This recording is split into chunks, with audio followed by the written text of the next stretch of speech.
But the opening of Dawn of the Dead is some of the It's great superb. zombie. It's exactly what you want. Like the world goes to shit. In one night. Not Like, night. we're talking 8 hours. In 8 hours, Yeah. it goes from a normal world to like fire, like just smoke in the sky, helicopters crashing. Yeah, her and her husband miss all the news reports because they're too busy banging in the shower. Yeah. They came out dirtier than they went in. Hey, I like it. I like it.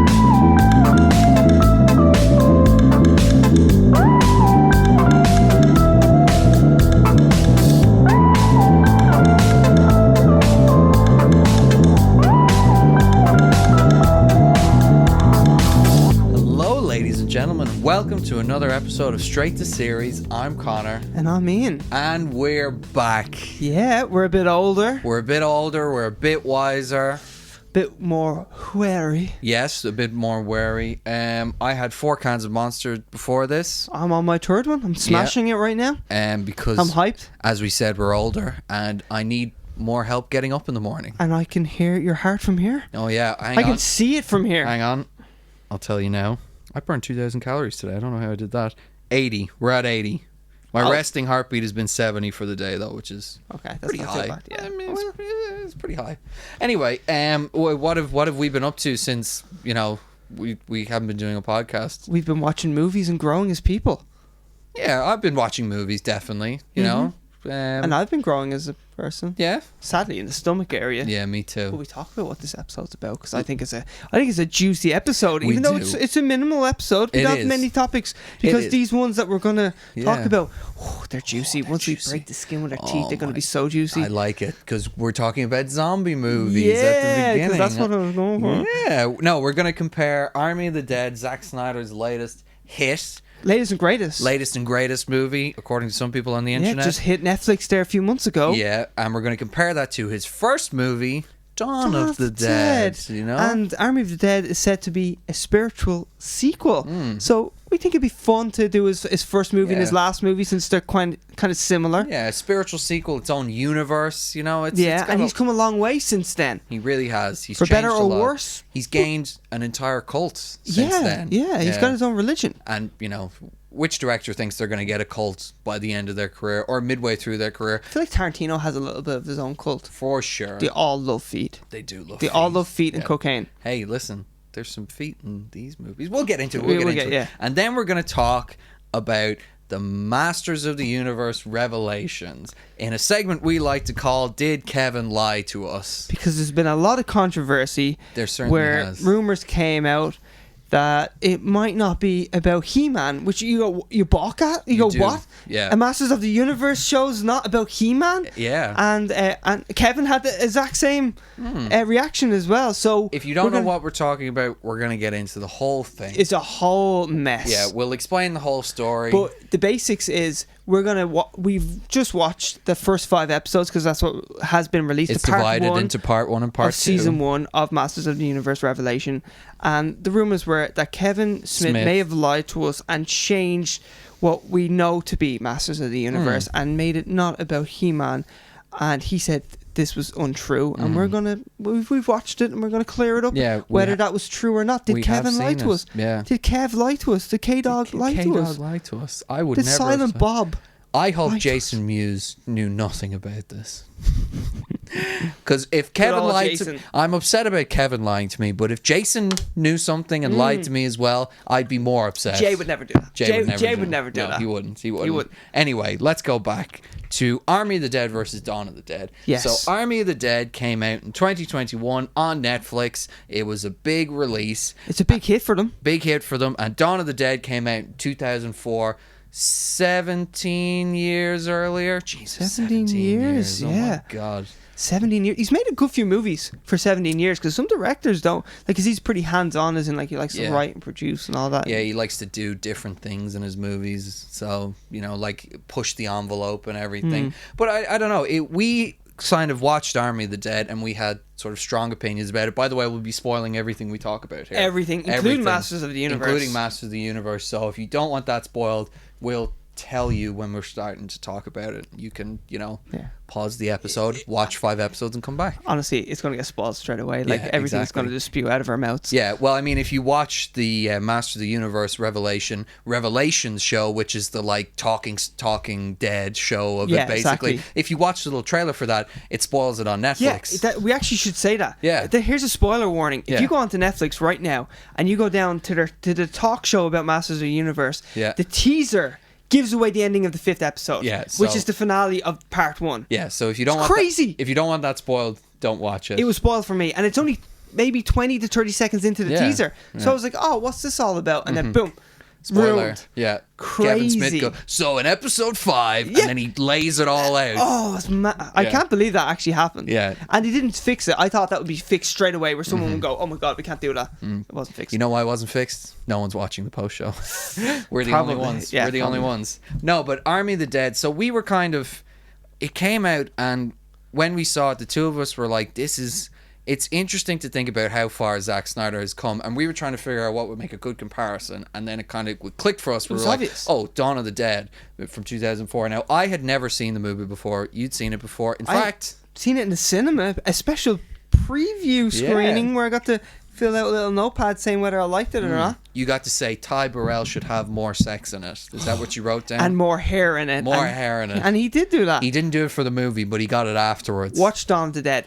Both me and Connor, separate from each other, had the same thought that we're such guys We that are. like, when you're looking for flaws in other great actors, where you're like, surely like, Chris Hemsworth must be a dickhead Yeah. because look, he has the genetic lottery Yeah. right there. And Ty Burrell, straight away click. I'm like, he's got hair plugs since Yeah. this movie. Yeah, exactly. We came to irrespective of each other. I think I said to Ian, I was like, notice Ty Burrell? Yeah, he definitely got hair plugs after this movie. I was Bad like, hairline. You blew my mind because I was thinking the exact same thing. Yeah, yeah. So, Army of the Dead. Mm-hmm. You like the movie?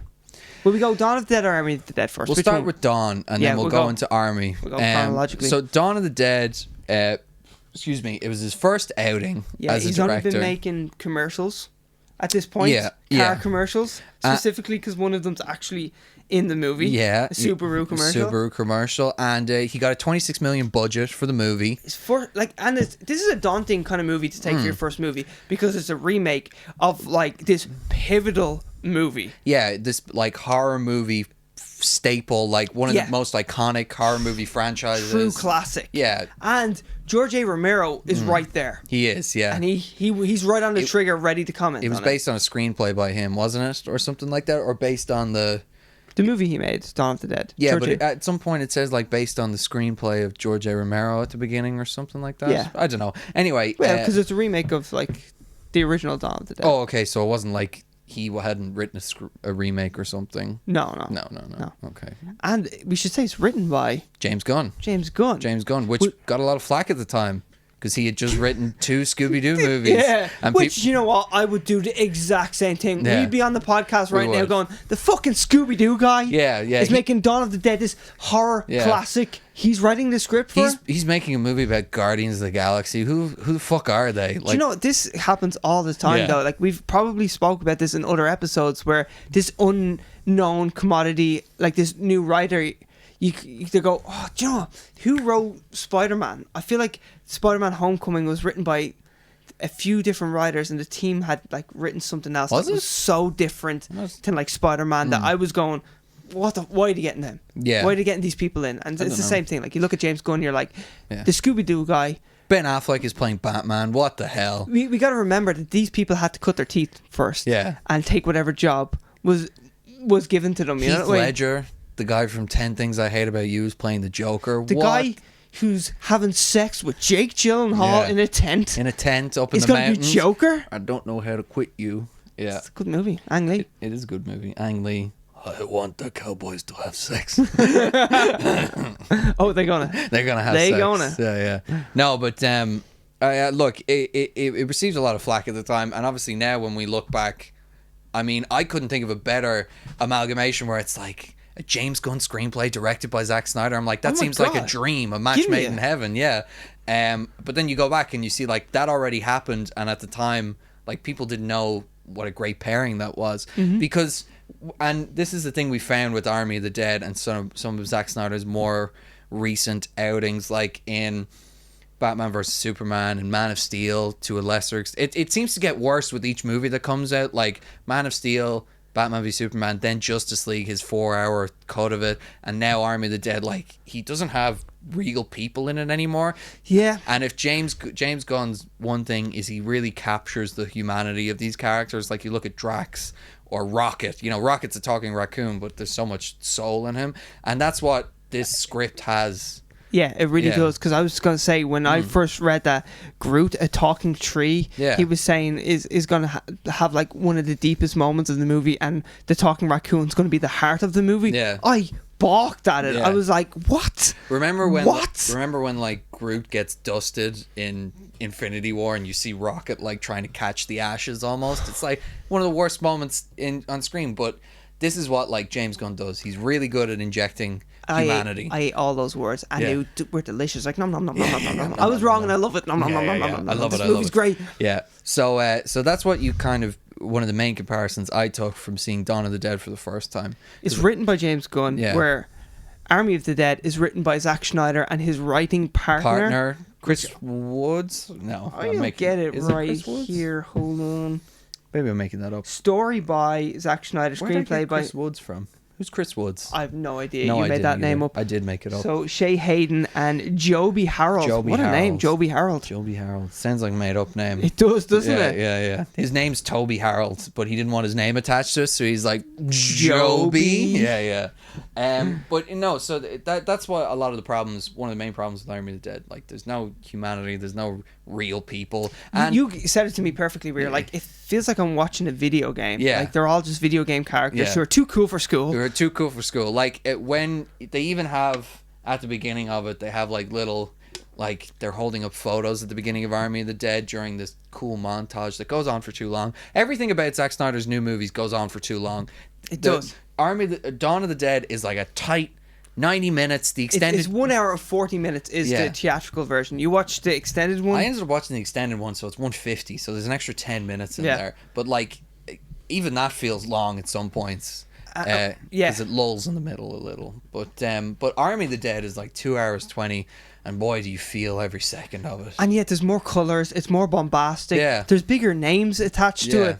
But there's a lot lacking. It just feels like you're watching nothing at the same time. It feels empty. It's so empty. It's so hollow. It's hollow. It looks great from the outside, though. Yeah, and it even looks great. Reading the synopsis, like, Dawn of the Dead is the beginning of an outbreak. It's a classic setup. They're hiding out in a mall, group of survivors just trying to, get through this zombie apocalypse. Ving Rhames kind of being a leading man. Yeah. Which you forget how good that guy can be, because now he's just like, either he's Mission Impossible or he's in a DVD. He's in some DVD movie. Yeah. But Ving Rhames owns it in this movie. He does. He's cool. And then you have Army of the Dead, where it's like, it's a heist movie. It's zombies. It's Vegas. It's all this Race stuff. Against the Clock as well. Race Against the Clock. It's all these exciting things that you think. Robots. Did you mention robots? Oh, yeah. We can get to that. Yeah, apparently there's robot zombies in it. Like, it seems everything exciting is supposed to be in this movie, and then there's you watch too many flavors that you can't taste one individual one. But it loses, like, they spend so much time like just in a casino, but they're just talking in a casino. Like, they could be having these conversations anywhere. You know what I mean? Mm-hmm. Like, it just, I don't know, it just never quite reaches its goal. Whereas if you look at Dawn of the Dead, like, they're interacting with the shops. They're going to, like, oh, you can get paint from this hardware store and all this. The mall is a character itself, and you enjoy that character. And even like Zack Schneider, I read loads of trivia about it, and like Zack Schneider didn't want cardboard kind of cut out shops because loads of shops, like loads of brands, wouldn't sign on to let their brand be in the movie. Which you can kind of understand. Starbucks is supposedly like said no, we don't want like it's zombie guts spilling all over our coffee cups, what's the point? on the silver screen. What's the point in my logo being in there if you're just going to cover it in blood? Who was it they said they agreed to? Panasonic? Did Panasonic let them? And there was like some other brand. So a lot of the stores are fake stores, but they actually made real. So they found like an abandoned mall, and I think it was 10 weeks they took to just rip it out and like make it new and make what you see. Like the fountain in that movie, and for anyone who's watching the podcast on YouTube, I'll put up like pictures of all these things. But the fountain, like the production team put that fountain in there. which is almost unnecessary as well.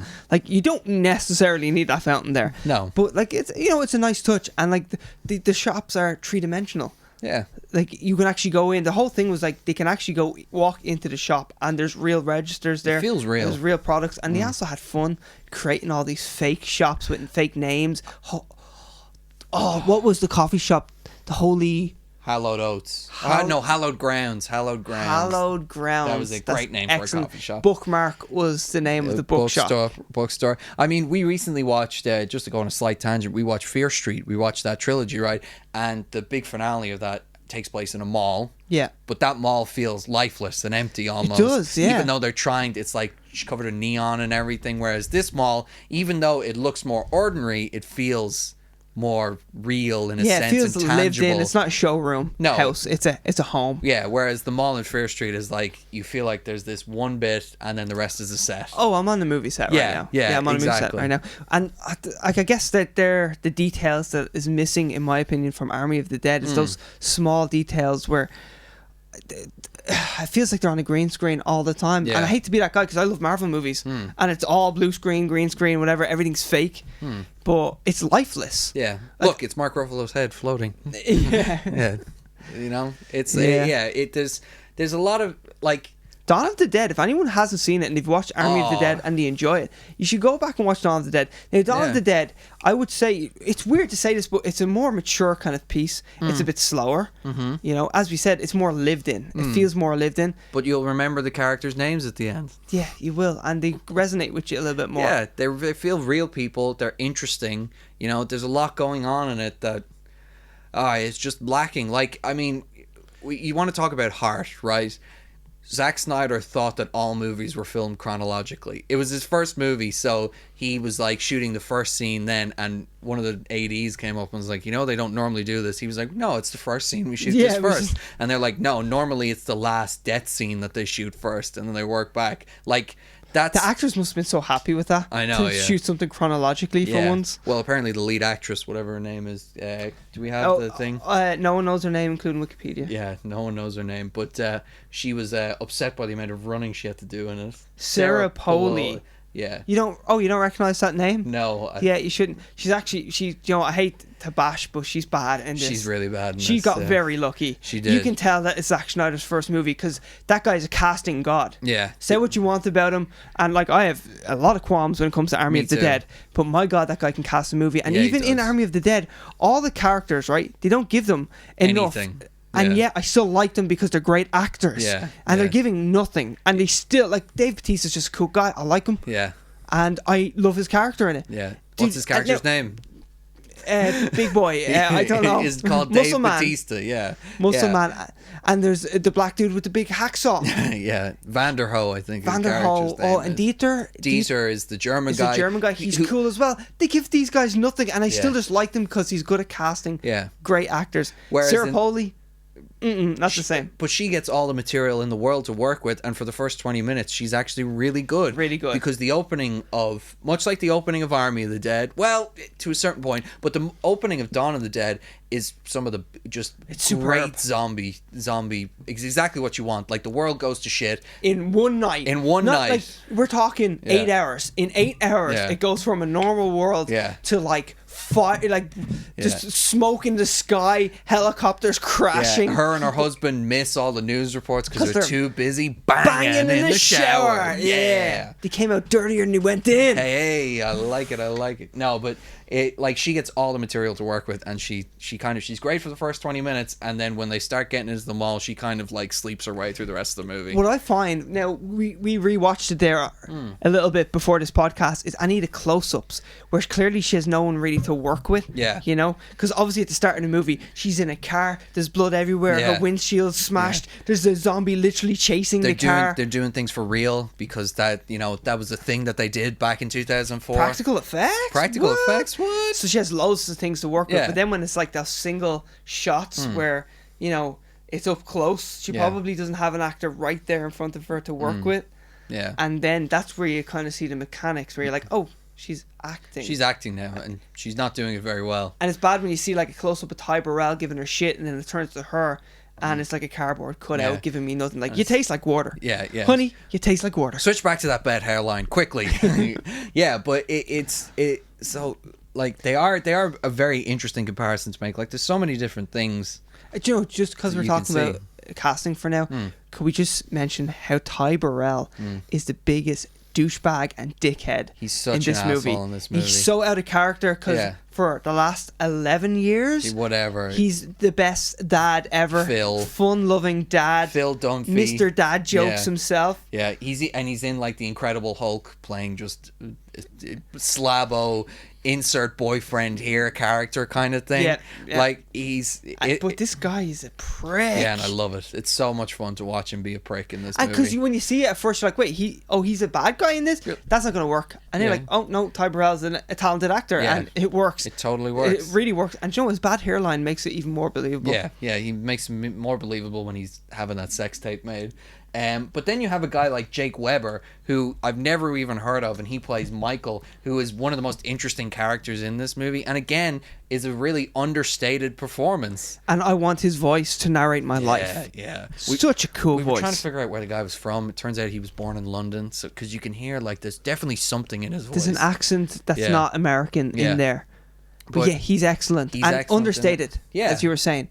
Yeah. Like, we only get shades of his past life, but they're heartbreaking. Those little bits that we're given, we're like, that's all we need. Exactly. It's a it's the magic of movies. It's the suggestion of things. Yeah.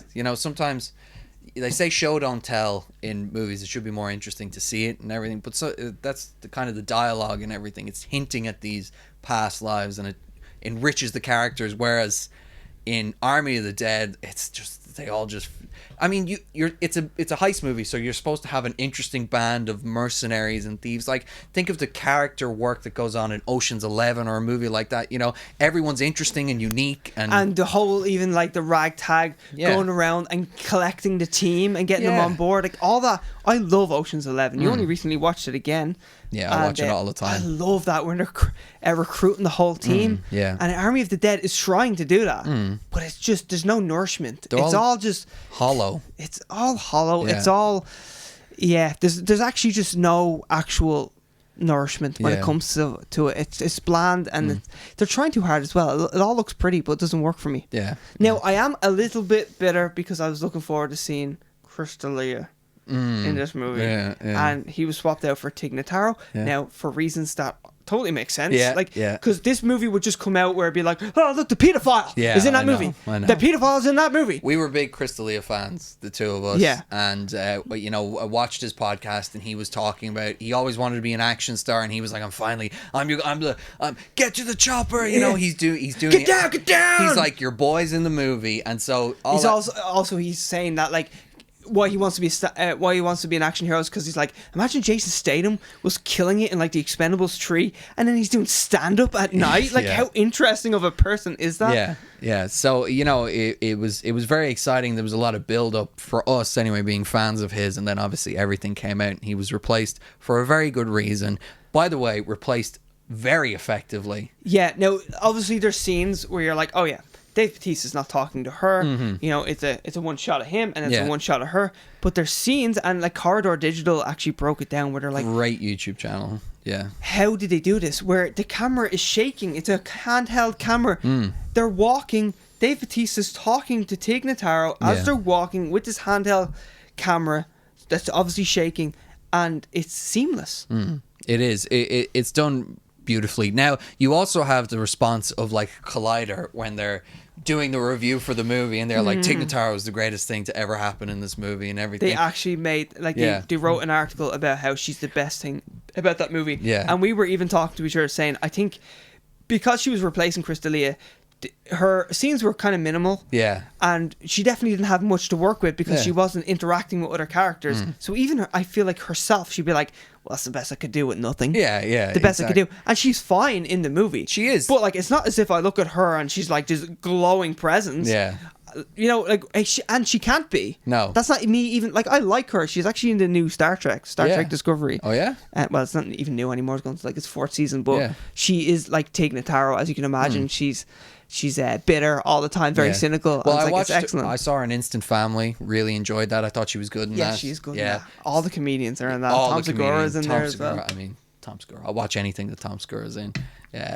But yeah, like, it was very reactionary, and we were excited to see that. But I mean, to get back to kind of making parallels between, like, Dawn of the Dead and Army of the Dead, you can see Dawn of the Dead is, like, it's a very, very good movie. It's shot wonderfully, but you can see it's a beginning of the movie career, you know? Whereas Army of the Dead is made by a man who has a cult of personality around him. Army of the Dead, just to strengthen your argument, I just feel like there's too many men around Zack Snyder, because there's so many holes in this movie. And I know, right, it's a silly movie. Yeah. It's about zombies. It's a heist movie in a zombie apocalypse. But then I guess they explain it that, like, it's Las Vegas is the only place that's been infected by this zombie outbreak and it's quarantined, which I actually love that. Like, it's very simply explained. I'm like, okay, I'm fine with that. But like, the none of the characters are behaving like they're in this movie where you've got a premise as fun as that. I know, like, from a distance, you're like, give me it. Yeah. I love the sound of that. Dave Bautista's going to be in it. Yeah.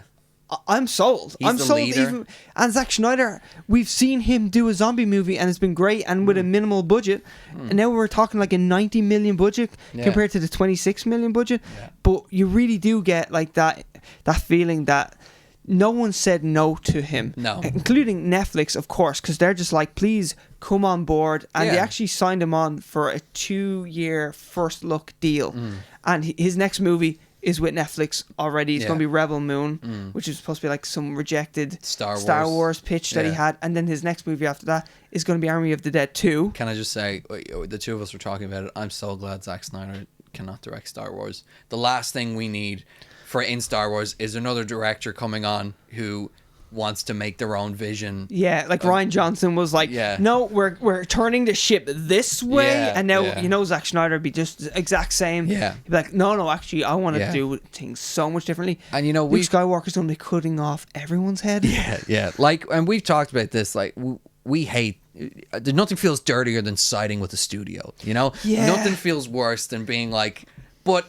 You shouldn't do that, should you? Like, I know. Like, death to all art. I feel like we're literally saying that, being like, you know what, the studio should have a say. Yeah. But it's not even the studio. Just someone there needs to be another voice of reason in there, because it's almost like Army of the Dead. Like, Zack Snyder has his cake and he eats it too. Yeah. And there's so many scenes where you go, okay, I know this is a silly zombie movie, but like, come on, I can only suspend my logic so far. Like, even the world that you're building, the universe that you've told me exists, I'm like, okay, zombies exist in that world, and supposedly some of them are robots. We'll get into that. Yeah. Okay, that's silly and goofy, but I'll take it. And only Las Vegas being quarantined. Yeah. Okay, I'll take it. But then you're still saying like these characters are like normal people. Yeah. Like, okay, they're mercenaries. They have a certain set of skills.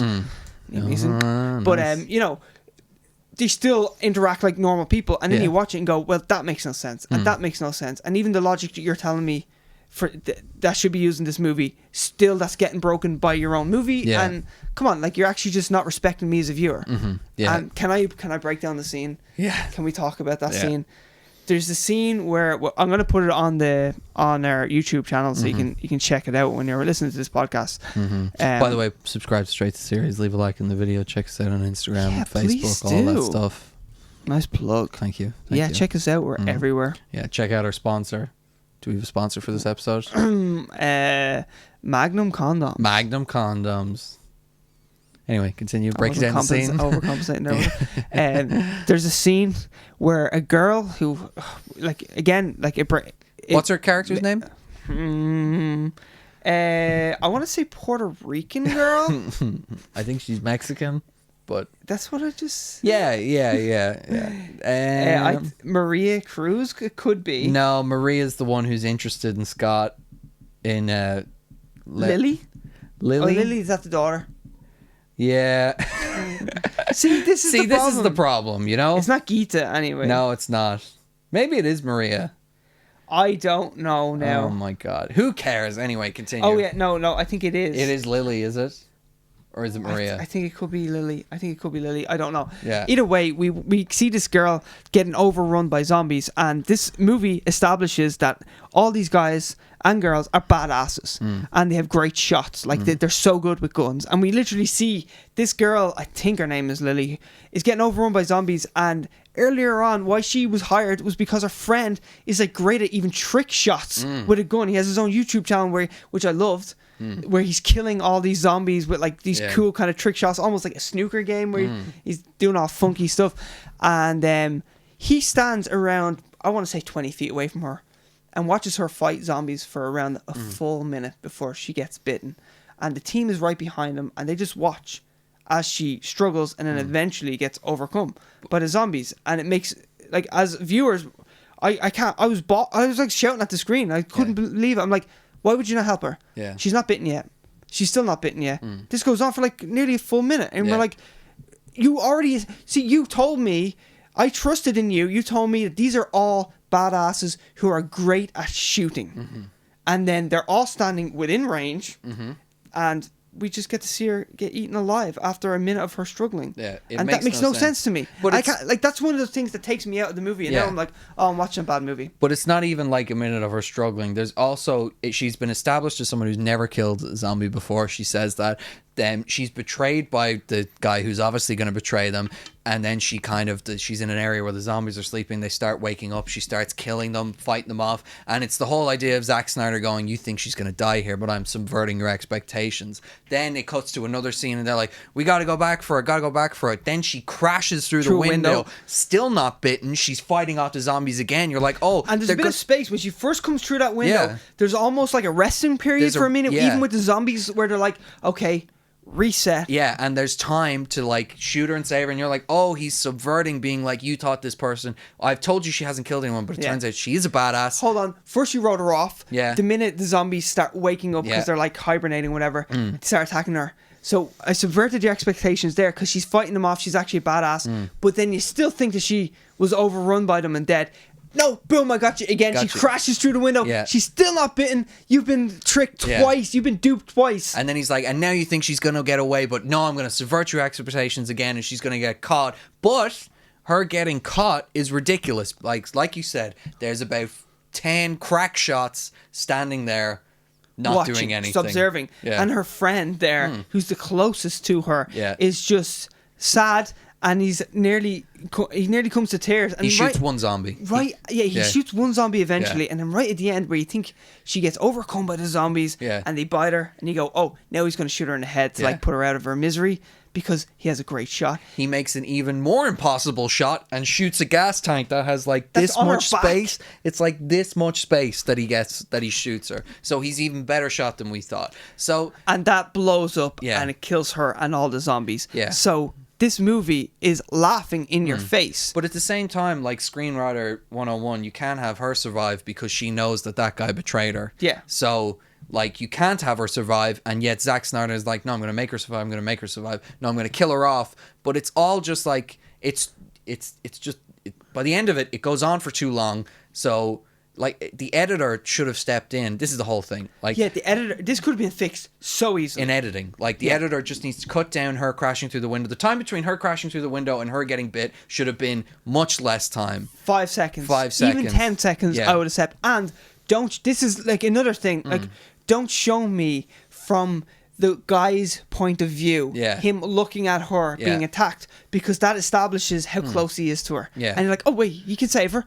And like the rest of the team are just behind him, and they show us that too. So like they're constantly giving us the shots of saying like, "Oh, this is silly." Like they're not even doing the thing as well of having someone hold him back or anything like that. Like they're giving you no reason why he can't go over and say her, other than the asshole guy who betrayed her was like, she's gone, you can't save her, you know? Like, why would you listen to him anyway? So it's all like, it's what we were getting at with the studio. Like, there's no voice. Like, when we talk about Justice League, it came out afterwards, after the Snyder Cut came out, that he wanted to use Green Lantern at the end. And Warner Brothers specifically said, look, we've plans for Green Lantern, just please don't use him. And we should say, like, when we say plans, we mean, like, there's been writers and development on the show, like, probably hundreds of thousands already spent on just like developing this show with writers before actually going into production. So like it's not as if they meant, oh, we've plans, as in like it's on the calendar, we're going to get to that. Like money has been already spent. This has actually been going on for quite some time. Yeah, we're trying to cast at the moment, and they're like, just don't use him. So Zack Snyder goes and shoots a scene in his driveway, casts someone and everything, tries to get in the movie, doesn't get it in, has to swap it out for Martian Manhunter. Then he leaks it all, and he's like, oh, studio trying to take away another role from a black actor, basically. Which was just crazy. Yeah. It's ridiculous. It's not yours. Yeah. Like, it's not yours. Yeah. So Netflix is the perfect place for Zack Snyder because he has no editor. No pushback. No pushback. No one's telling him what to do. There's no studio interference, and he has no licensed properties that he has access to that he could ruin. Basically, that's my opinion. Because unless he gets his hands on like Mark Millar's, you know, but they're smaller commodities, I guess. You know what? I get the impression Mark Millar is just happy to see his stuff interpreted on screen. Sure. He doesn't really care what's doing it. He might be the perfect person to work with Zack Snyder, it turns out. I mean, it's funny to think of what we know about Zack Snyder now, where he's so opinionated and likes things his way, and he worked with Alan Moore, a man who notoriously hates studio involvement. Amazing for Watchmen. Yeah. That's madness. Yeah. But our point in the end is that, like, you just can't, like, that scene that we described, you can't have your cake and eat it too. Yeah. And it's an easy fix. Yeah. But Zack Snyder wants to show you her struggle and still fend off these zombies, but also wants you to accept that the team is just going to watch as this plays out for like nearly 60 seconds. But, and you just can't have both. You can't have both and still expect the audience to be like, okay, cool. Yeah. Like, you respect us. Audience expectations can only be, you know, they can only suspend their disbelief for so long. And it's the same thing with Zack Snyder. Everything he does is too long. The more time he has at something, the worse it gets. Go. And you know, the characters that he wants you to like are just completely unlikable. Was that what you were going to move on to? No, I was going to say, since we're like talking about holes in this movie, and how for me it's almost disrespectful to a viewer. There's a head honcho zombie. We call them Rob Zombie or Bob Zombie. Bob Zombie. There's a head honcho King Zombie going around, and because in this war, like, this is when it gets a little too silly even for me, but like the zombies are like thinkers, and they know kung fu, and they rape women. They have sex, they procreate. Look into that. Zach has said he literally says in the interview, he's like, you know, my universe is a bit fucked up, and he's like, I don't even know if I should be telling you this, because, you know, he's a cool bro. He wants to give you the scoop. He just really wants to give you the scoop because don't tell anyone. He wants to talk about his stuff. He's like, but my zombie universe, the zombies rape women. Then he walks away. And guys. Yeah. Don't discriminate. So, like, there's this head zombie, Zeus, who wears a cowl. Like, he actually has a cape. He dresses like Batman. I want to know his department. Like, who made him this cape? Yeah. Did he make it himself? I like to think he's a knitter. By the way, he's pretty good with a needle. By the way, I know he sees his statue of Zeus, and that's what he models himself on. Okay? We're not idiots. We realize that, but it's stupid anyway.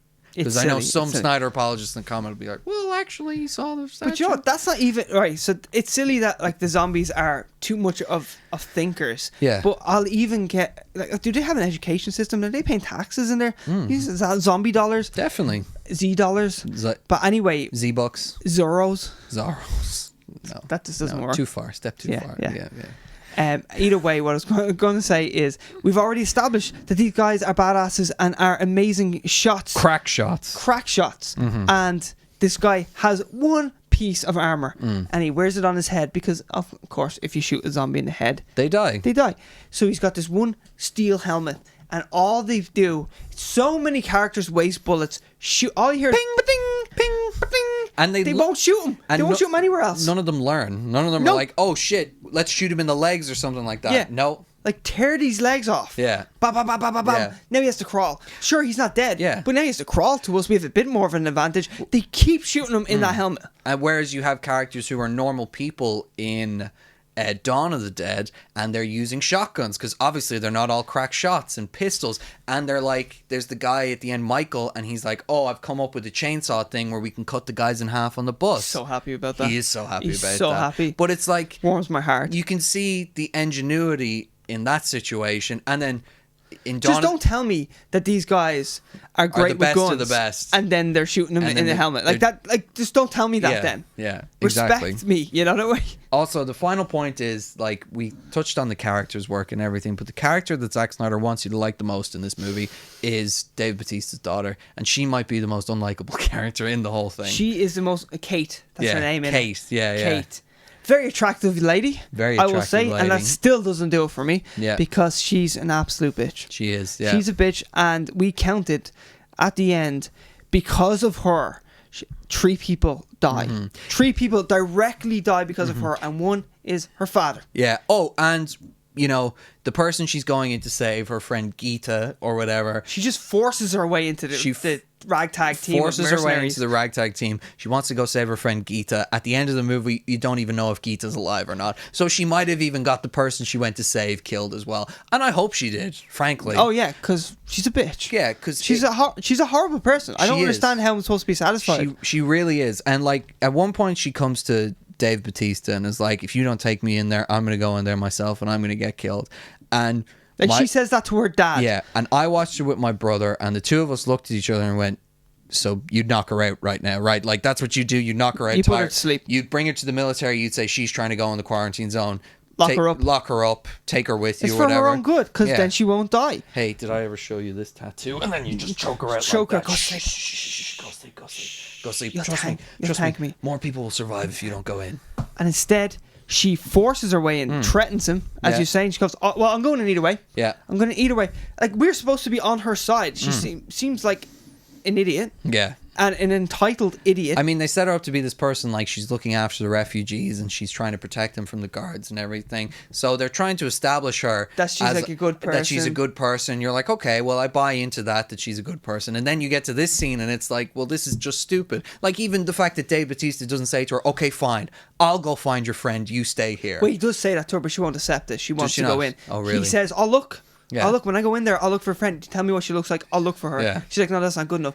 And like, then again, it makes no sense then. She's like a volunteer. She's not some badass warrior. And she goes in. She's scared shitless when she sees what's going on in there. And still is like, I'm going to wander off, though, and save my friend. Yeah. Which obviously doesn't work. And Dave Bautista has to save her and dies. His new girlfriend dies as well. But not directly because of her. No. But that's still a mad scene. She goes out like a bitch compared to and a girl who's never killed anyone before. Yeah. Anyway. At the end of the movie, all we see is that horrible daughter who put everyone's life in jeopardy, walking away with a few dollars in her back pocket. Oh, no, and Vanderho getting away with all the money. Yeah, well, that comes later. Because it's a time loop. Do you get it? He mentioned a time loop in the movie. For some reason, the mercenaries were dressed exactly the same before. There's robot zombies all over the place. The zombies rape people. Why don't you like this movie? Give this man 90 million to make a sequel. How does Vanderho walk through an irradiated area and get to a flight place? Stop thinking about it. How does he not turn into a zombie? Because we've just seen that a bite from an alpha will turn you in 5 minutes. These are the questions you shouldn't be asking, because why are you asking questions? Don't ask. Don't think for a second. When you watch this movie, do not start thinking about any scene. Second. And if you start to think, turn off the movie,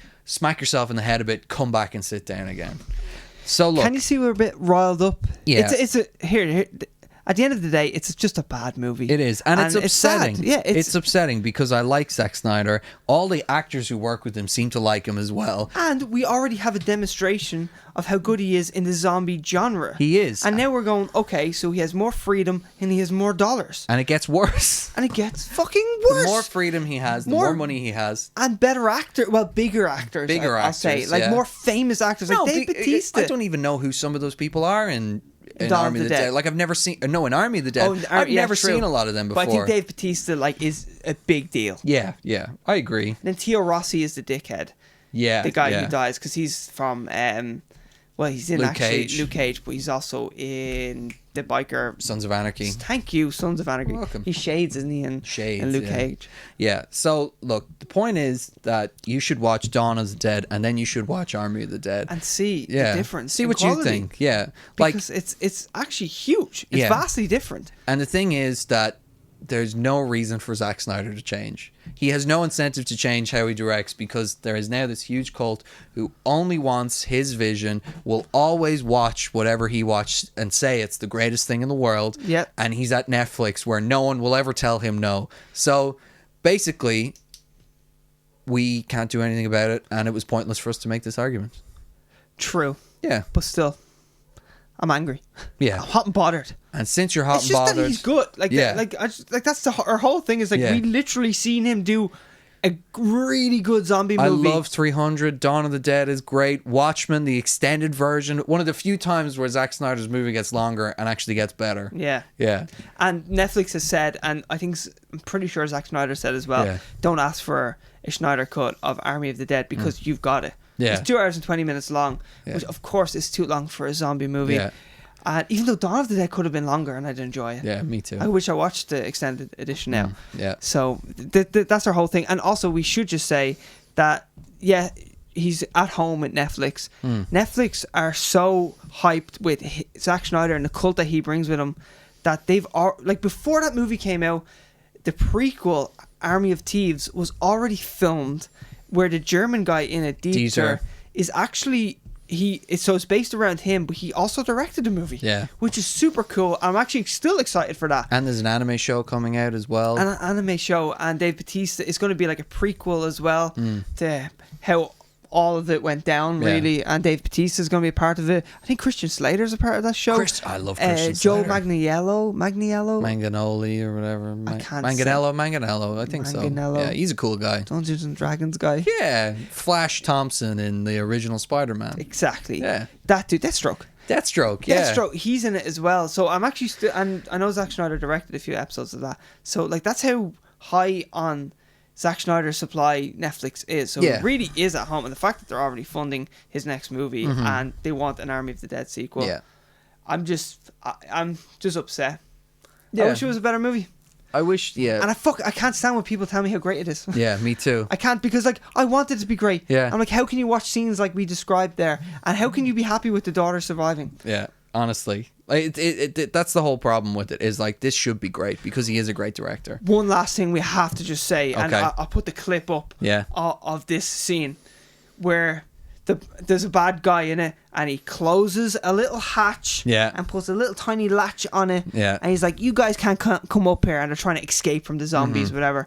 Someone has this huge like concrete grinder. Yeah, And Chekhov's concrete grinder. all you could do is go buzz, and you cut the latch, and instead this woman decides to grind a hole in like some steel wall. And if you watch it, just think for 1 second, and you're like, this is fucking stupid. Is she completely out of her mind? I mean, we don't even see her try to cut the latch, you know? And it would just...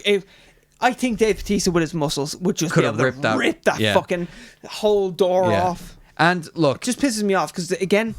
Oh, you did it wrong. You start thinking about it. you started thinking about the movie. Now, Red Letter Media have also said that Army of the Dead is just a rip-off of Aliens. You should check out their video for that as well. They go into all the comparisons.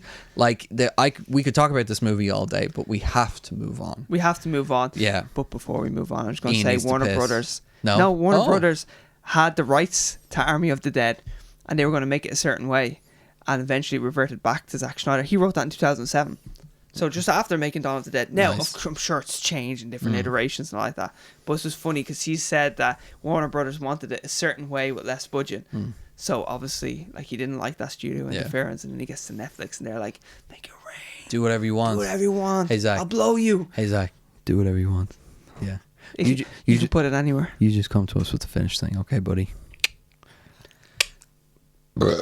Nice. Excuse me.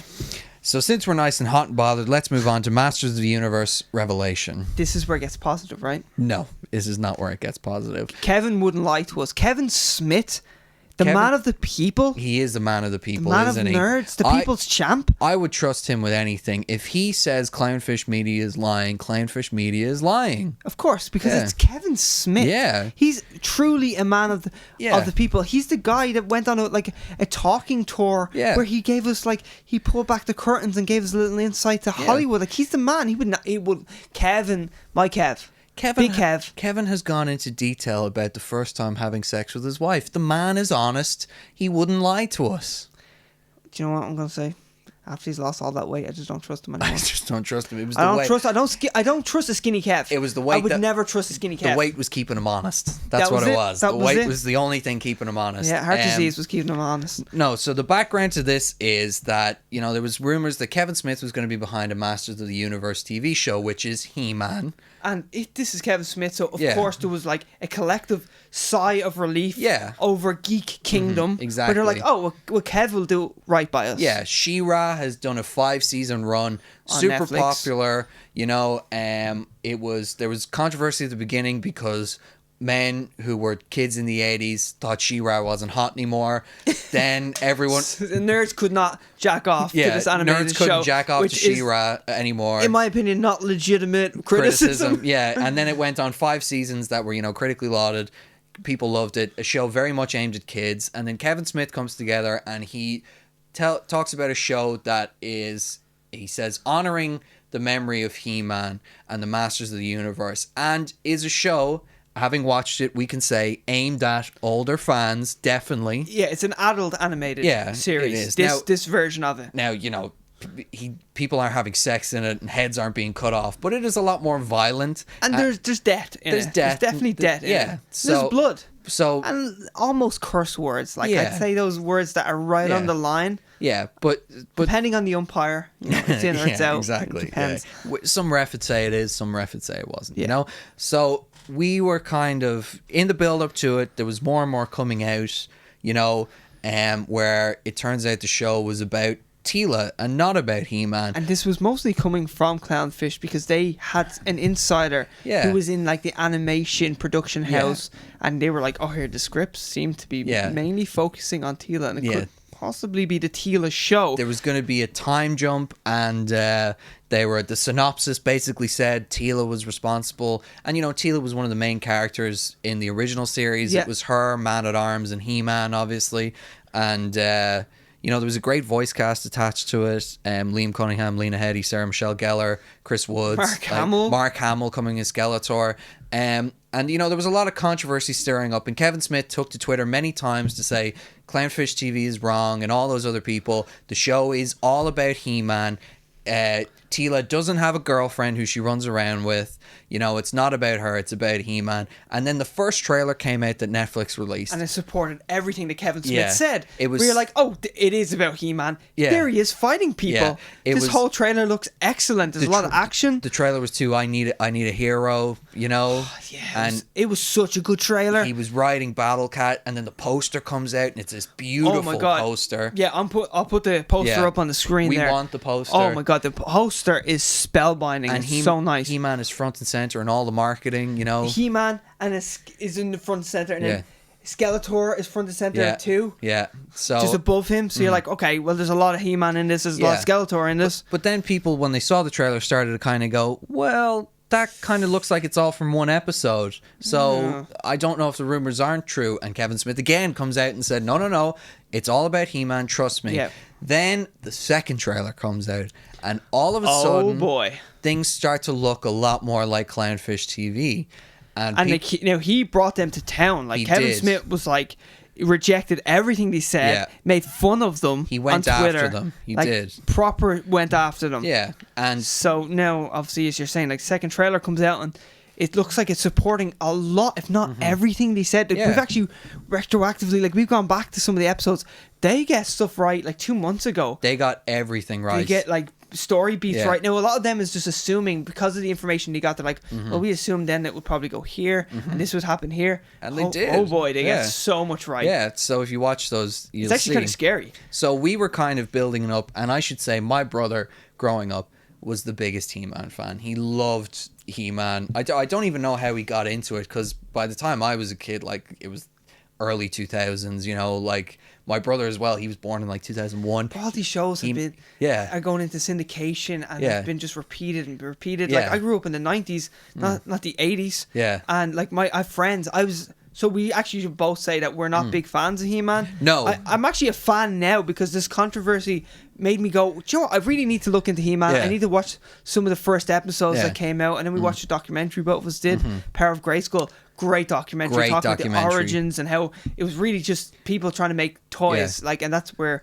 even like some of the ideas that are still like a part of the show now just came from like almost like writer's block, and they're like, oh well, we'll just do this. Like these fast ideas. And my brother and I watched it after watching the 5 episodes, and he was nearly crying when he was seeing some of the old cartoons because he loved it so much. He was at one point they started playing the opening to the cartoon where it says, "I'm Prince Adam as He-Man," and he was like saying it along with the TV and everything. Well, I have friends that watched it. I don't know why I didn't watch that, because I know the 60s Batman show was something that was on repeat. Maybe I didn't have the channels. Maybe that was I don't know, but like I always remember I watched so much of Adam West's Batman when I was a kid, but not really He-Man. But I've loads of friends that love He-Man. So we've kind of become a fan, and we should also say that Kevin Smith was caught out when the news came out that he was doing He-Man. He was like, "I've been a huge fan of He-Man since the 80s," and then people were like, He said something like, I think He-Man came out in 1983. Yeah. And he said back in 1982, I used to watch it like every Friday morning, and people were like, well, it actually came out a year later. Yeah. So first of all, he's getting that wrong. And then because he's a man of media, he has his own podcast, he does videos, YouTube videos and like that. All people have to do is go ruffle through the collection and go, and here he is saying that he's not a fan of He-Man. He was never a fan. Like, he didn't hate on it. He's not like he said, I hate He-Man or I don't like it. But he was like, I was never a fan. I was never a fan. So don't say that. Yeah. I would still trust in him to just come in and be like, you know what, I was never really a fan of this when I was a kid, but I'm after watching everything. I'm after reading the comic books. I have it all, and I can see it in my mind. I'm like, I'm ready to give the fans what they deserve. Exactly. A true adult version of what you grew up with. Yeah. You know, like I wouldn't hate on him for saying that, but instead he got caught out by saying like he was watching it as a kid. He was a big fan. He's always been a big fan. He basically just kept putting his foot in his mouth, and then he keeps doubling down, being like, no, come on, Kev, don't do this. So, the show finally came out, and the two of us watched all 5 episodes. It came out last night. I watched all 5 episodes last night. I watched 3 last night. 3 last night. 2 this morning.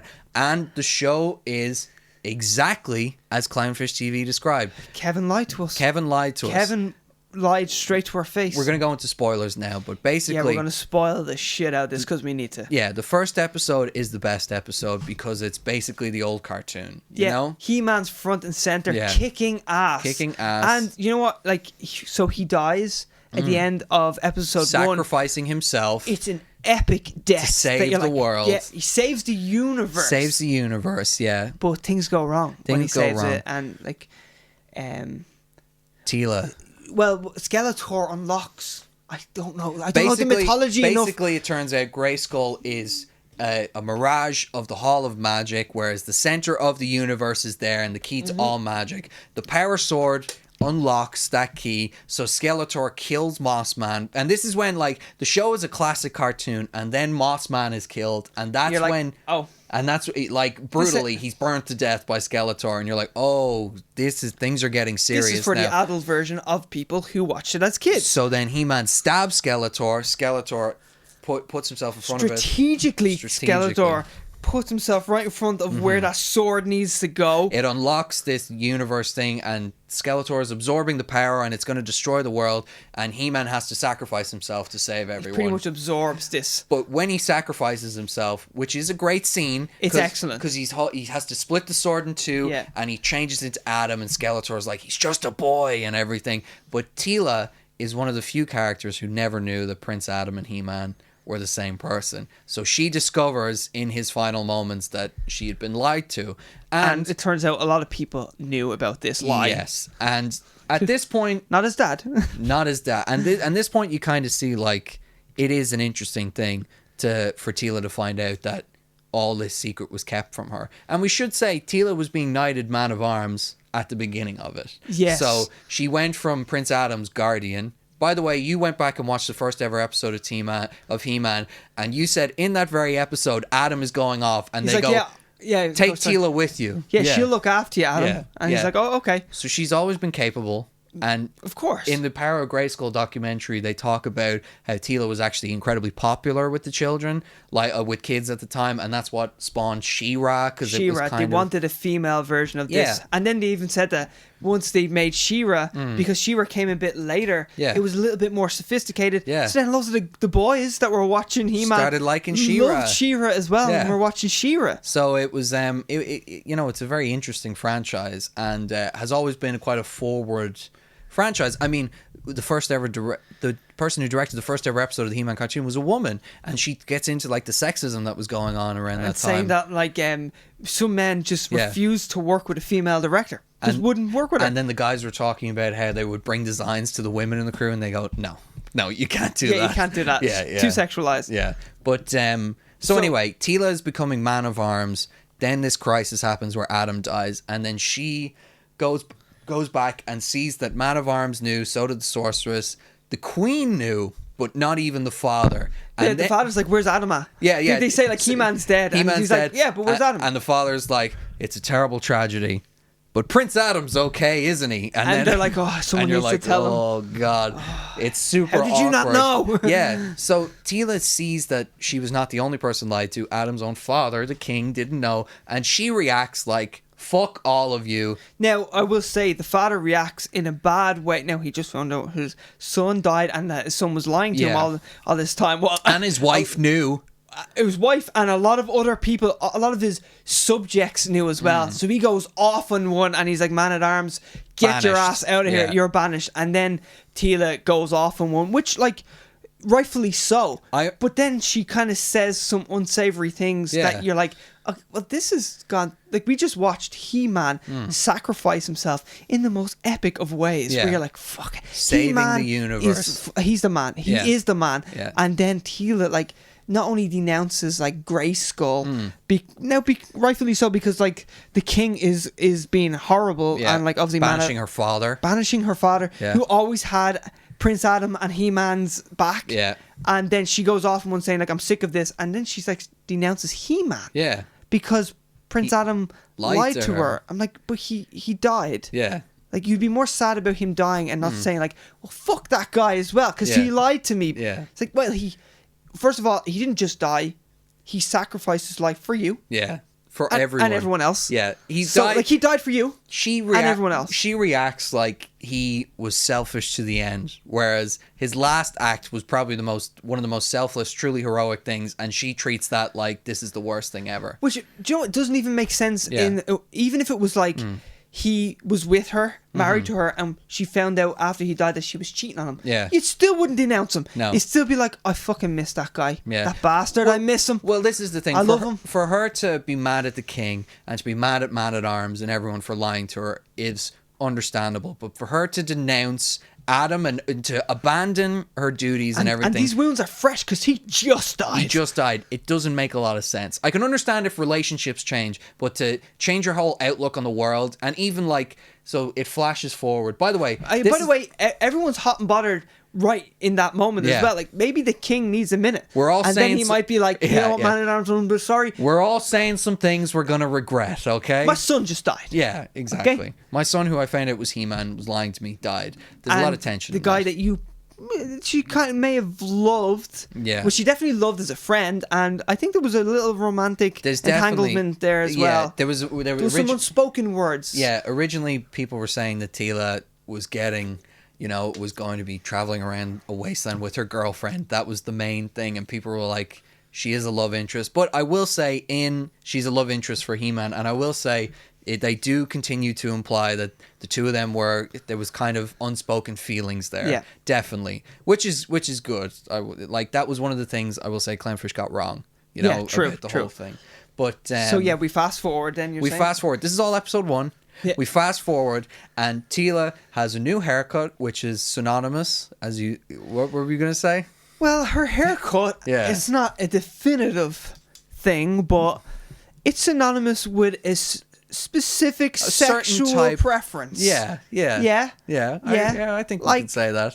She could be a lesbian. Yeah, and she may not be. And she's going around with a kind of new-ish character, Andra, who throughout the whole series kind of offers nothing. Yeah. Really. So now we're actually going into episode 2 now. Episode 2. So now we're seeing Tila. She's got her new haircut. That's okay. It's a new haircut. Yeah. She's got her friend that seems very close to her, female friend. They seem very close, and she's fucking jacked. She is. Yeah. She is huge. Yeah. She's took all the steroids and then some. Yeah. Like I was saying to you, if they did a live action version of the show, Brock Lesnar would have to play her. Yeah, he's Brock the only Lesnar would one. have to play her. He's the only one. That's how ridiculously physical she looks. It's, I don't know. It's outrageous. I don't know who could play He-Man if Brock Lesnar's playing Tila, but like we need double Brock Lesnar for He-Man. Yeah. She looks like Arnold Schwarzenegger in Predator. Yeah, and I'm not even like I'm not exaggerating. No, like, she's fucking stocky. And that's not to say like she is a warrior. And when they're in the past, when He-Man sacrifices himself, like she has a warrior's physique. By the way, the animation is beautiful. Everyone looks great. Best thing with the whole show. And the redesign for most of the characters is really cool because they do a time jump and everything. Yeah, but, and do you know what? They're redesigns, but I would say soft redesigns, except for maybe Tila. Yeah, who's hard. Changed. It's a hard left. It is a hard Tila. left. Yeah, it is. The haircut.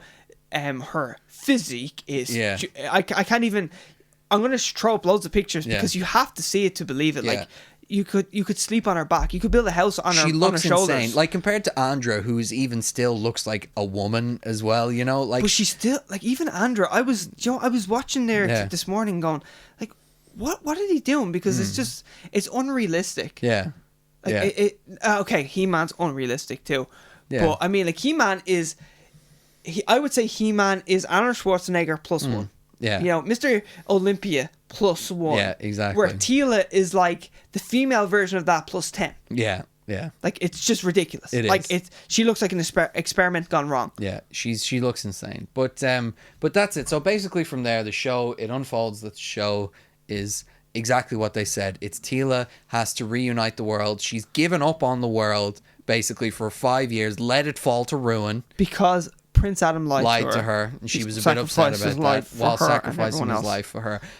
Which again, I won't deny, it's a very interesting plot point. Definitely would lead to some great character interactions, but it's not something you should base a whole show on. So now the first half of this show is exactly what Clownfish said. It's all about Tila. She has to reunite everyone. Turns out she's the most important person in the world. And when they bring Prince Adam back in episode 5...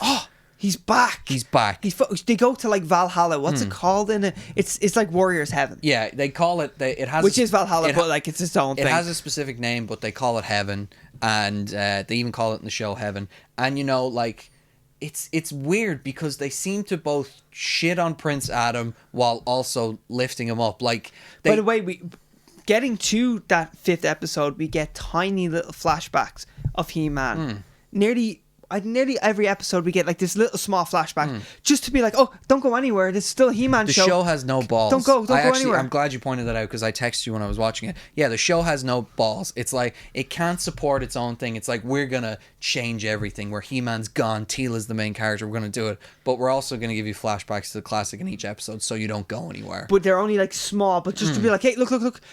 He-Man's still there somewhere. Look at what the show could be, is what it is, and. You know, it's blatant. It's like the show wants to be subversive, it wants to do this, but it has no backbone in it. And again, we have to just reiterate that this is everything Kevin Smith denied. Yeah, everything. It is. Like, the Clownfish pretty much said, everyone's actually kind of saying it, it's basically the Tila show. Yeah. And that's what he balked at and said, it's not at all that. It's not at all that. Every fan of the original series is going to be happy with this iteration. And they kill off beloved. They've killed off so many characters. They haven't killed off a single woman in this show yet. They've killed off Orko.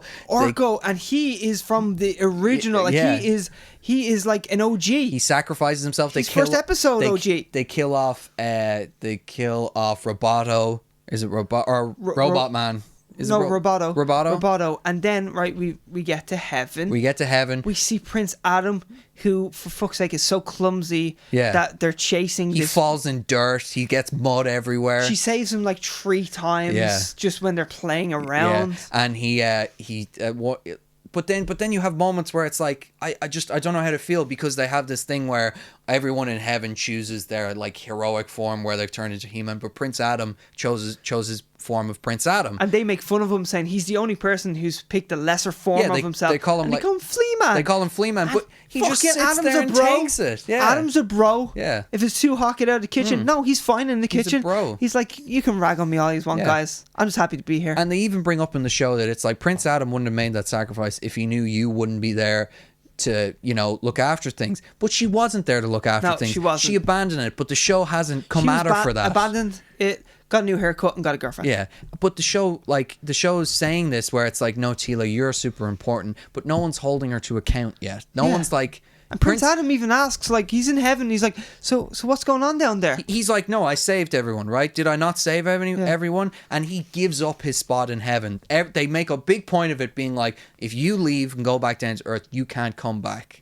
You're done. You're done. So if you die again, that's it. You're gone. But he still chooses to go back because he's a boss. Because he's a boss, and he's a good man. And even though even though no one specifically tells him that things have gone to shit, he knows, and he's like, you wouldn't be up here looking for the sword for a reason, because they have to reunite the two swords, whatever. So he goes back down. They fix the sword. He goes to lift it, and then he gets killed off again. Skeletor kills him. Skeletor kills him again. Kills him. So he's just back. So we've had one episode, the first episode, where it's great. Yeah. And he sacrifices it's classic himself. He-Man. And you know, like, you're like, it's a He-Man show, yeah? So he's coming back. Mm-hmm. So we just wade through that water. Yeah.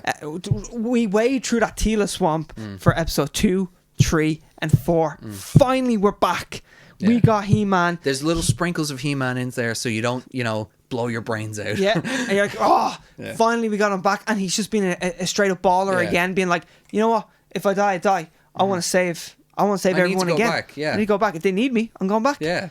Flea Man goes back. And then he gets stabbed and killed, and Skeletor gets the Sword of Power, which was what was spoiled in the documentary thing. Yeah. And by the way, we watched that documentary behind the scenes. We're the only ones who've ever watched it, the talk show, and they're interviewing Sarah Michelle Gellar, who voices Tila, and they're like, how does it feel to be playing such a strong character and everything? She's like, oh, it's great. She literally mentions the haircut. Yeah, and she's like, I love, I've never played someone with such a cool haircut. Such a good haircut and everything. And then they're interviewing Chris Woods, and they're like, who plays He-Man, they're like, I don't know, what would your fucking catchphrase be if you were a superhero or whatever? And he's like, oh, where's my keys? Where's my phone? But you know what? They don't even do that at first. What did they say to him at first? They're like, how does it feel to be a part of a He-Man show where He-Man gets killed off twice? You know? And they all laugh about it. He goes, have you ever read a script where in the pilot, the first episode, your character gets killed off? Yeah, and he's flicking through. He's like, yeah, I was reading the script, and he's got a smile on his face, but he's like, I was reading it. It's like, oh, are they really doing that? And it's like, he even said every script that I got, I'm like, oh, they're doing that. Yeah. Because, like, you shouldn't. Yeah, you shouldn't. Exactly. So this is a show that everyone has been promising is for the fans. It's for the fans. And it's just clearly isn't. You watch it, it's not for the fans. It has an agenda. It wants to tell this subversive story. It's not about He-Man, at least the first part. And you got to keep in mind as well, like, most people, when they talk about watching Masters of the Universe, they just say, I was watching He-Man. He-Man, yeah, exactly. It's the He-Man show. And do you know what? There's nothing fucking wrong with that. No. There's nothing wrong with having a male protagonist. Yeah. There's like nothing whatsoever wrong with that. And I feel like I've been shamed. Isn't it weird? Like, I feel like I'm being gender shamed for wanting a He-Man show to be about He-Man. I know. Like, what the fuck? Yeah. Even like we've seen tweets where like, well, if the boys are giving out so much, I need to watch this. I wasn't going to watch He-Man, but I heard straight men are complaining, and now I can't wait to see it. And we made the point, we were talking to each other, and we're like, that same person who tweeted that, if She-Ra was made, like the new iteration of She-Ra, and it was more about Bo, I think that's like the male character in it. If it was more about a male character, that person would be the loudest one screaming. I mean, they would tear the walls down to Twitter to be like, everyone's getting cancelled. You. Yeah. I mean, it's like the new She-Ra show is about Bo. You can't do that. Okay, fine. The new He-Man show, can that be about He-Man? No, it has to be about Tila. It has to be about Tila. Tila's more interesting. You got 5 seasons of She-Ra, but no, now we need to change up the He-Man show. I mean, look, we were talking back. I mean, I forgot we even spoke about this on an old podcast, but we were like, it's so stupid that men are coming after the new She-Ra show because she's not sexy anymore or whatever. Like, I'm like, come on, guys. Come on, it's like, for the fan base. It's for certain fans. You have to appeal to them. And that was more it was more directed towards kids. So like it wasn't like they were doing like an adult version of She-Ra. So like of course she shouldn't be sexualized. Yeah, she shouldn't be sexualized. And the new outfit looked pretty damn cool to me. Like I would imagine if I was a girl watching it, I'd be like, okay, she looks badass. Yeah, she's cool. And she is a badass. And you know, we've heard that every male character in that show is apparently incompetent in a film. But you know what? Chris Hemsworth in Ghostbusters. Yeah, but you know what? Who cares? It doesn't matter. It's a She-Ra show. Like it doesn't matter to me if young girls like it, which is the main audience, and you know, young boys probably like it as well. Yeah, that's cool. I'm glad they enjoy it. But this He-Man show, we were told, is for the fans. It's a direct continuation.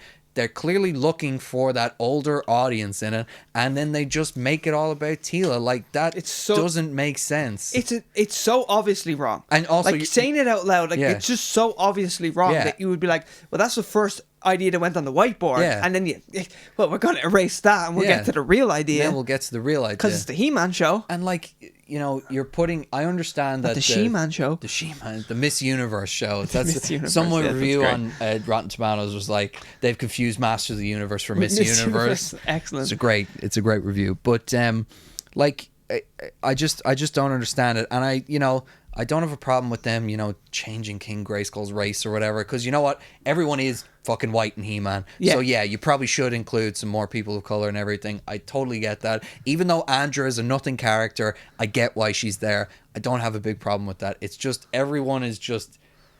It's disrespected. And my brother hates the show. He was so upset through it. And he said... I asked him, is there anything specifically he wanted me to say about it? He says, you can say the animation's good, because it is, but he's like, everything else is terrible. And he says, the show is made worse when actual cool things happen on it, because the packaging is so bad. Yeah. I understand and I understand how he's feeling. I remember when I watched Batman v Superman, and you know, Batman would look great posing in the suit and everything, and then he would drive through Five Guys in his Batmobile. And I go, oh come on. Okay. It was super. It's like so upsetting. The Batmobile looks so cool. Yeah, it's like so cool. And it's like, oh, he uses that to kill people. Yeah. He's blowing apart a truck with his gun. Like Zack Snyder, we're back to you. He's you know, he's going in to save Martha Kent, and he shoots the guy's backpack after he just had that great fight scene where he didn't kill anyone there. Might have been that goon came up and shot him in the head in the greatest. He's like, ugh! As the greatest goon of all Still time. Still has a headache. But it's but you know, here I wanted to. Sorry for interrupting you, but it's what you said. I'm actually just going to regurgitate what you said. You were telling me about what He-Man. Well, once we watched the documentary, they kind of explain what He-Man was supposed to be about. What they wanted him to represent, and like it's just positivity, like with yourself.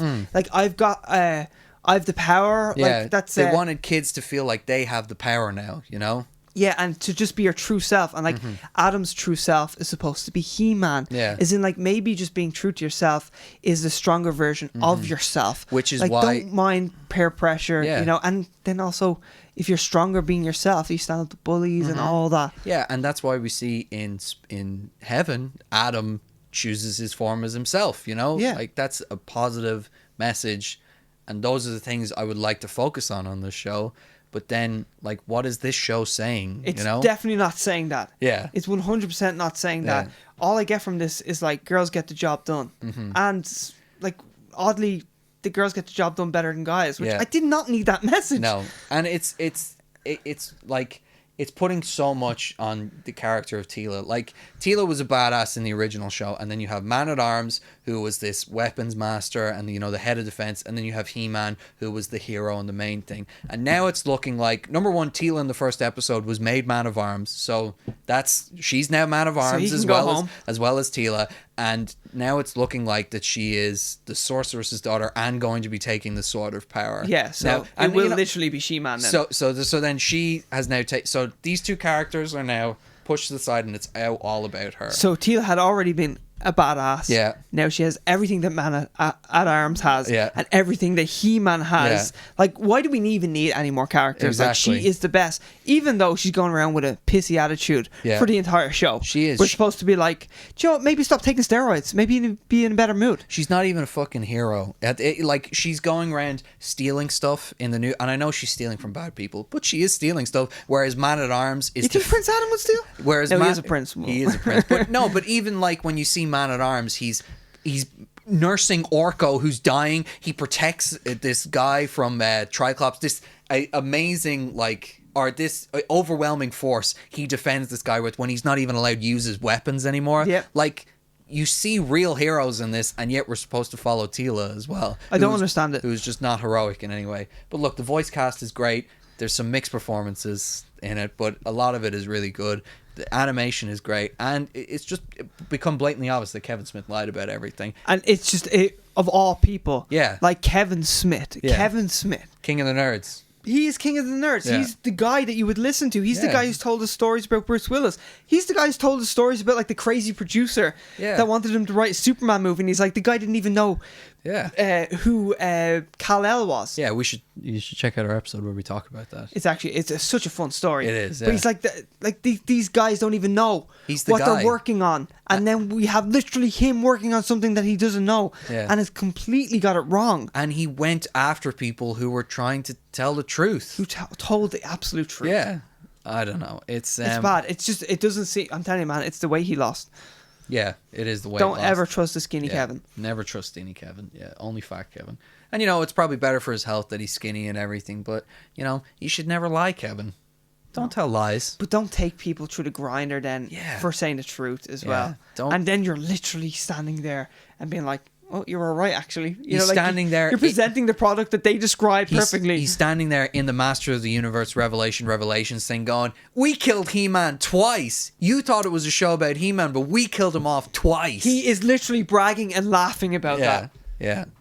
So look, it's cool that Skeletor gets the score. I'm excited. Yeah, I'm excited to see that. I'm excited to see that. But and I tell you, it made me want to buy toys, which is what initially the show was all about back in the 80s. Makes you want to buy toys. I'm going to buy a Skeletor. And I'm like, sadly, I'm going to buy a Revelation Skeletor because I want that character design. I think it looks great, even though I don't want to support it.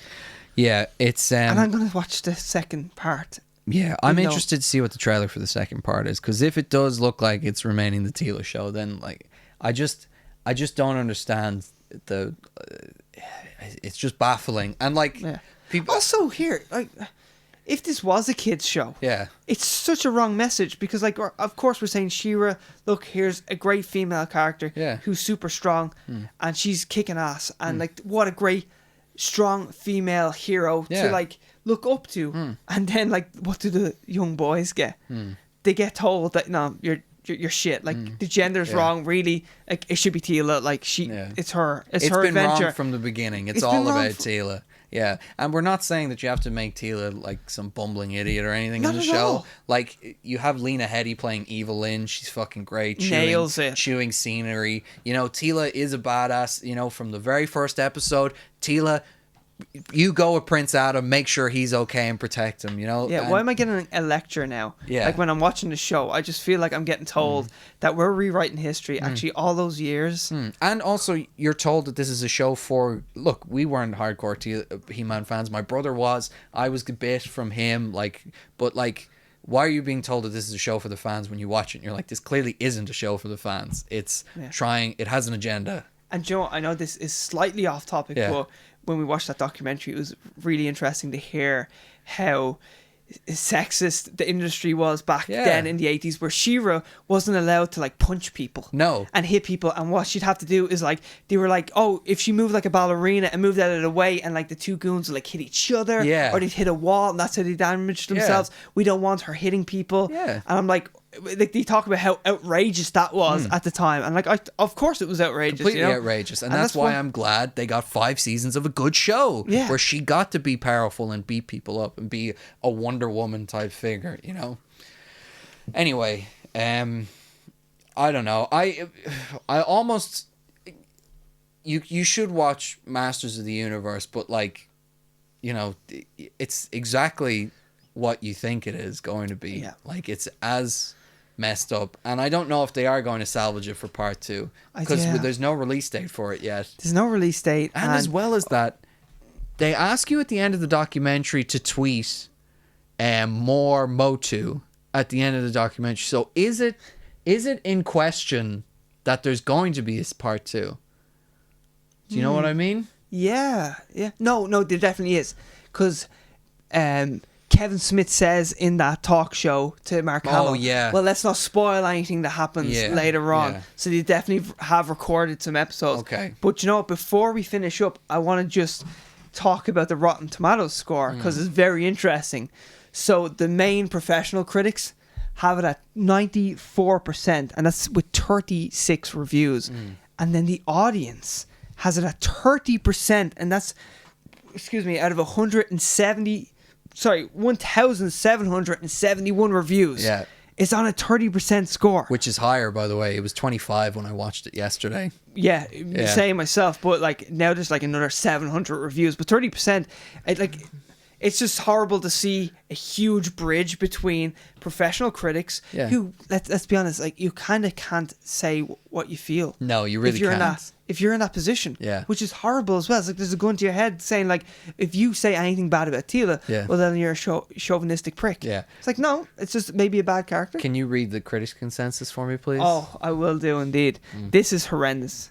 So this is the critics' consensus for part 1 on Rotten Tomatoes. It says, armed with an incredible voice cast, very true. Very true. Revelation smartly updates Master of the Universe while retaining the quirky charms of the original to create a show that's bound to please fans and newcomers alike. Fans and newcomers alike. And then you literally have to move your eye like half a centimeter down to see 30% audience score. 30% audience score. You need to update your consensus there, buddy. You do, because that is a lie. That's a lie, and your own site is making fun of your own statement. Yeah, as well as that people are accusing people of review bombing it, which clearly isn't the case. And I hate seeing in the reviews people saying, here, I'm not being toxic by saying this. People have to, I don't, like, they have to be like, look, I'm not trying to be toxic, but this genuinely, like, it's not what I was looking for. Like, I hate that you have to say that. Yeah, I know. It sucks. It's a bad situation all around. My brother is very upset at home. He nearly cried watching the Masters of the Universe or Power of Grayskull documentary when he was seeing the old cartoons, and he was just made him even more upset about what Revelations was. Well, I love reading some of those audience reviews where some of them just go to town. And they're not apologetic about like, hey, you know what, I'm not sexist, I'm not misogynistic, but like I really just wanted a He-Man show because it usually is it's a He-Man show. It's Masters of the Universe, He-Man, you know. And I just love when there's people who are just like, bullshit. Kevin lied. Clownfish were right. This is shit. Tila show. I don't care that my name's attached to this. I'm gonna fucking go after these people. I respect that. Yeah. Because that's just how you feel. Doesn't mean that you're a horrible person who hates all women. No, exactly. But I am a horrible person, and I do hate all women. Me too. And on that note, we should move to Hunk and Skunk. Yes, please. So Hunk of the Week.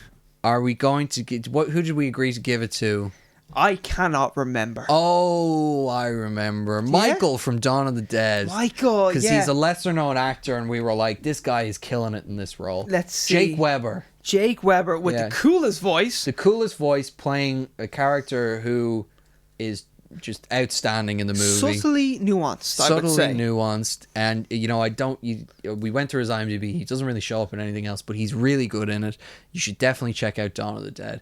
And Skunk of the Week. It's too easy. It's too easy. Skinny Kev. Skinny Kev. Skinny Kev. Skinny Kev. Kev, I can't believe you lied to us. I really can't. And hey, like, the internet remembers shots, like, you know, like screenshots. Mm-hmm. Like, it's all there. Yeah. Yeah, the history's there, Kev. You can't delete your conversations. No. Well, that's been Straight to Series, everyone. We're glad to be back. It was a bit of a negative episode. It was a negative episode. I need to exercise those demons. Me too. We've been sitting on those demons for a while now, so needed to get them out. I'm sweating buckets in here. I'm sweating too. We're going to finish up now. We are. So thank you for listening. And if you like what you hear, can you subscribe on whatever platform that you use? Mm-hmm. And we greatly appreciate it. And send us free shit. Send us free shit, please. We'd love a sponsorship, and we are hopefully going to be back to regular uploads and everything. Yeah, we have a few ideas for a few podcasts. We do. Other juicy ones. Yes, we'll try and come up with a more positive one for next week. I need one. But no promises. To get all hyped up for this, we watched the Jackass Forever trailer. That looks great. Can't wait for that to come out. Give me it. You should guys check that out. And the Dune trailer that just dropped was awesome. Looks like an epic movie. Awesome. So there's a little bit of positivity at the end. Don't know what that movie's about still. No, neither do I. Massive worms. Spice Milan. melange. That's what it's about. Fair enough. Day thesis then. Anyway, on that note, thank you for listening or watching. Yes. Or both if you did. And we will see you... Hopefully next week. I have the power. Not anymore. Tila has the power. Tila took my power. Tila punched me in the face and stole my power and my lunch money. And your girlfriend. And my girlfriend, yeah. All right, bye. Bye.